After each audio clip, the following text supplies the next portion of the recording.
Mano, boa noite. Boa noite. Perguntar sobre o jogo, claro, né? Mas também tem muita coisa para falar envolvendo o final, a reta final da partida, aquela confusão generalizada, a sua primeira derrota com um a mais em campo, o Inter acabou sucumbindo diante do Botafogo. Verdade. Boa noite a todos. Uma noite que iniciou bem, né? Com uma margem de 2-0 a favor e com um homem a mais.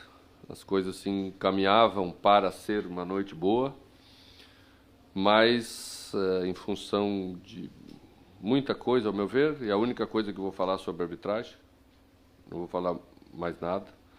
Acho que o jogo sempre teve conturbado, né? Sempre teve muito polêmico, ele iniciou polêmico, ele terminou polêmico. E quando os dois lados saem do jogo insatisfeitos, talvez se tenha um pouco de razão, né? Porque daí não é choro de perdedor, porque provavelmente o vencedor também vai achar que o jogo foi muito conturbado, tá? Eu acho que essa confusão mexeu com a gente, tirou a tranquilidade da equipe,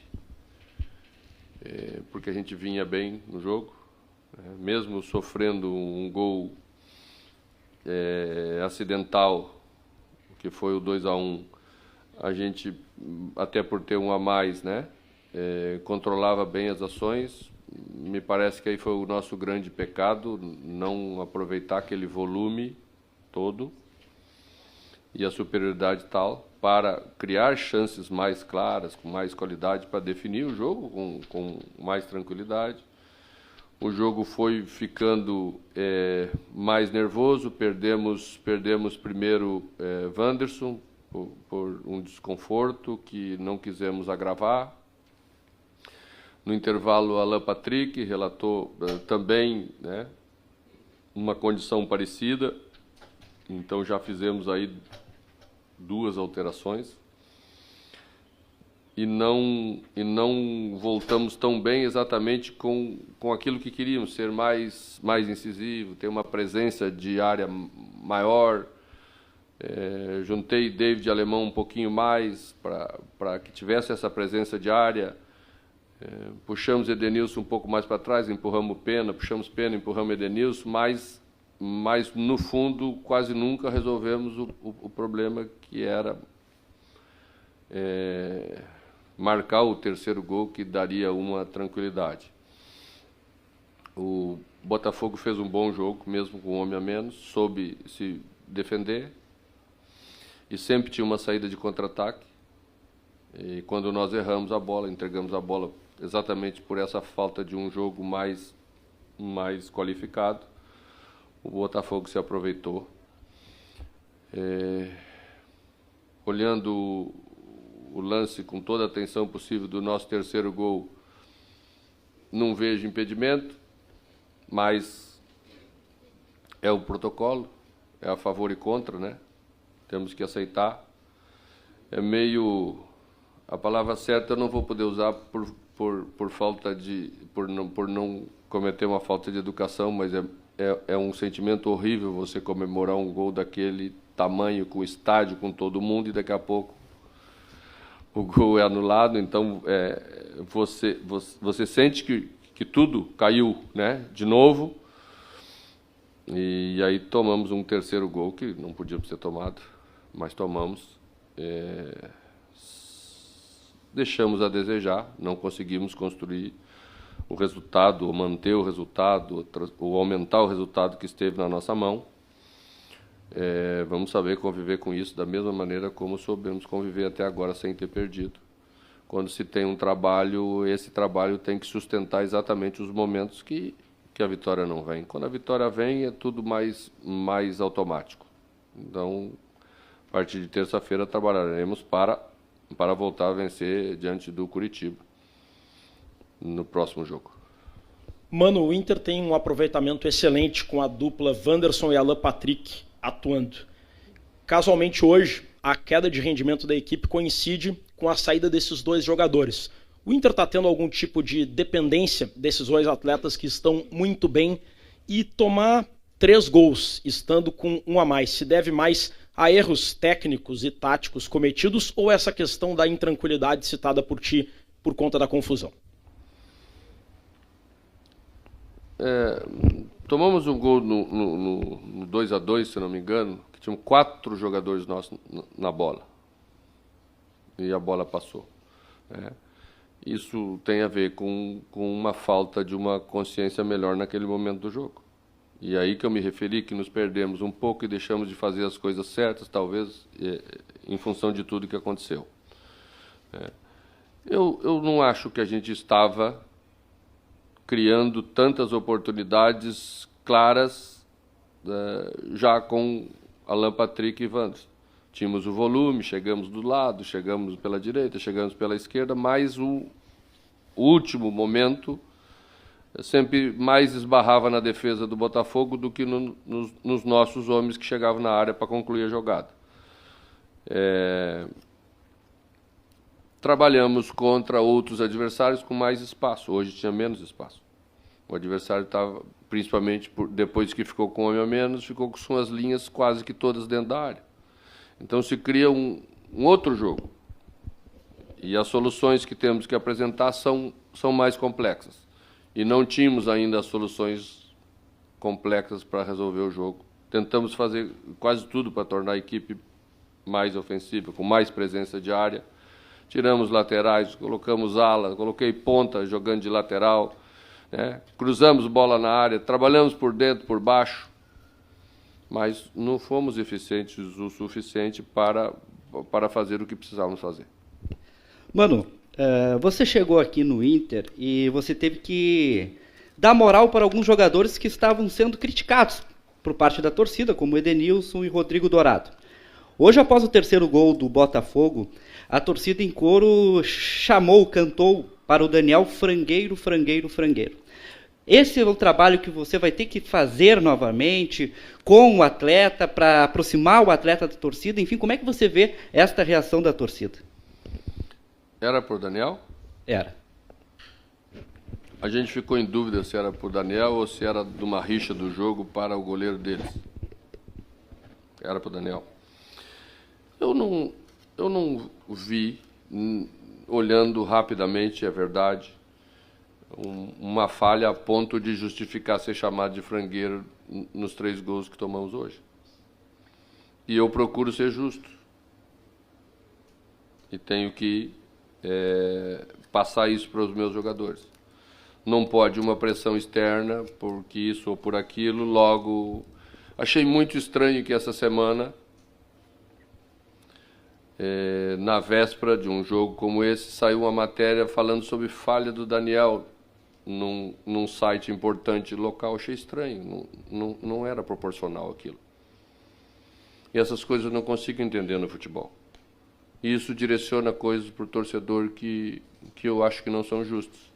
E eu não vou deixar acontecer como treinador do Internacional que isso se reflita no grupo e que isso destrua jogadores nossos, de novo, como já aconteceu no passado. Esse é o meu papel, é um dos meus papéis. Achei muito estranho. Tem coisas que são compreensíveis no futebol, mas tem coisas que não têm explicação. Achei aquilo sem cabimento nenhum. Você, numa semana que passamos e que jogamos os jogos que jogamos, que vencemos os jogos, que fizemos a pontuação que fizemos, e vamos jogar um jogo importante em casa, ter uma matéria dessa. Não consigo entender a lógica disso. Mas talvez tenha alguma explicação que eu ainda não me adaptei o suficiente no meu retorno para casa. Então, vamos continuar trabalhando da mesma maneira. Tá? Peço ao torcedor do Internacional que também seja justo, que seja coerente. Eu sei que as derrotas, elas são duras sempre. Elas, principalmente quando se tem uma expectativa de construir vitórias, né? A gente se frustra e daqui a pouco volta. Mas não podemos ter esse tipo de comportamento de novo para sermos nós os nossos adversários. Nossos adversários já tem 19 na Série A.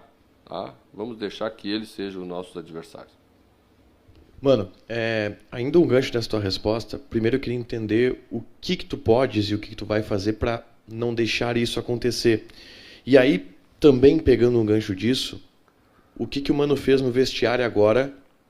Qual foi a tua leitura e o teu papo com os jogadores, se houve, em relação à interpretação de entender o que aconteceu, porque o Inter tinha um jogo na mão por 2-0 e o torcedor não consegue entender como um jogo ganho com 2-0, com um jogador a mais. Os jogadores, não sei se... E aí eu queria saber a tua opinião. Se houve algum abalo emocional, se houve algum abalo tático, o que aconteceu para levar a virada do jeito que levou? Não é para tanto. O futebol não tem essas coisas de abalo quando se perde uma partida. A gente perde. E às vezes perde de maneira estapafúrdia. Né? Acho que vocês acompanham futebol tanto quanto eu. Poucos dias o Manchester City tomou uma virada em quantos minutos? O Manchester City, um dos maiores times do mundo, com os maiores jogadores do mundo, com o maior treinador decantado do mundo. Ele tomou uma virada em 3 minutos e deixou escapar uma classificação. E foram perguntar ao Guardiola, e o psicológico, ele não teve nem tempo de ter psicológico. Tem dias que as coisas começam a dar errado, você perde a tranquilidade, o ambiente do estádio já começa também a não ser tão confiante, né? Já começa aqueles murmúrios que tiram um pouco mais a tranquilidade. Mas não acho que esse foi a questão do jogo. Eles foram felizes. Nós não fomos tão eficazes. Eles foram. Outros jogos já ganhamos, em que o adversário talvez não merecesse perder também. O futebol é assim. Vamos trabalhar a partir de terça-feira para sermos melhores. Porque não tínhamos convivido ainda com uma equipe que jogasse tão atrás, que a linha tivesse tão baixa toda dentro da área. E não tivemos que ter outros comportamentos como tivemos que ter hoje. E temos que saber tê-los para ser melhores na próxima vez. Mas, Mano, quando as vitórias vêm, e até nós falávamos sobre isso, né, que um dos seus trabalhos era conter empolgação, né, tantos jogos invictos, não sei nem se tinha empolgação no vestiário, mas se falava disso. E agora a derrota da maneira que foi, e pela maneira que acabou o jogo, é visível que teve um descontrole emocional de alguns jogadores que partiram para a briga. Né? Isso mostra um certo descontrole emocional. Além desse trabalho dentro de campo que você acabou de falar para ser melhor, há também um trabalho para não deixar, se hoje não foi o problema, não deixar esse descontrole emocional tomar conta para os próximos jogos e esse nervosismo voltar para dentro de campo para que os resultados não sejam negativos mais para frente. Você pensa num trabalho assim também para não deixar a coisa desandar? Como o jogo foi confuso o jogo inteiro, ele terminou como ele foi. Né? Não pode acontecer. Não deve acontecer. A gente deve se controlar melhor. Claro que deve se controlar melhor. Tá? Mas, às vezes, circunstância de lá de dentro do jogo, que a gente aqui fora não tem tanto conhecimento, né? Acaba no jeito que acabou. Infelizmente, não deve ocorrer, claro que não deve ocorrer. Né? Não tem sentido. Mesmo que tudo que aconteceu lá dentro, né, aconteça de novo, nós temos que saber nos comportar, encerrar o jogo, aceitar a derrota como ela foi, trabalhar para que ela não aconteça mais. E é isso que vamos fazer.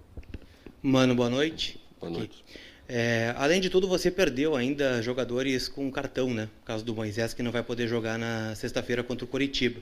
Eu queria voltar um pouco na sua coletiva de apresentação. Mercado também, né? O Mercado foi expulso também, é verdade. Onde você disse que o trabalho do treinador é oportunizar chances para que atletas da base possam ser escalados em algum momento. Hoje no banco você não tinha nenhum lateral esquerdo de origem, a não ser o Lisiero, né, que estava no banco. Paulo Vitor e o Tauan não estavam na lista. Sem o Moisés para sexta-feira, é possível que a gente veja um garoto da base, como o Tauan Lara, que está com dificuldade de renovar o contrato por falta de oportunidades, ou o Paulo Vitor, que também foi investimento do clube nesse sentido, na lateral esquerda? Vamos ver, são os jogadores da posição.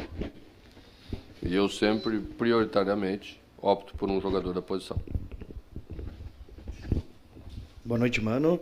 Resultado atípico, né, no seu comando no Internacional. O Inter jogou bem, mas não conseguiu administrar o placar. O que precisa fazer para não se tornar normal um abatimento ao tomar um gol do adversário? Não tínhamos convivido com isso e eu não senti abatimento quando tomamos o gol, a não ser o último, né? Porque aí você, além de deixar escapar a vitória, ainda está sendo derrotado, no meu caso, com a equipe pela primeira vez juntos, né? Não vamos estar abatidos para jogar com o Curitiba. Vamos estar preparados para jogar com o Curitiba, como tem que ser. Já temos trabalho, temos consciência do que temos que fazer. E quando se tem isso, a primeira resposta, a primeira oportunidade que se tem, você tem que responder com força. É isso que nós vamos fazer na sexta-feira diante do Curitiba.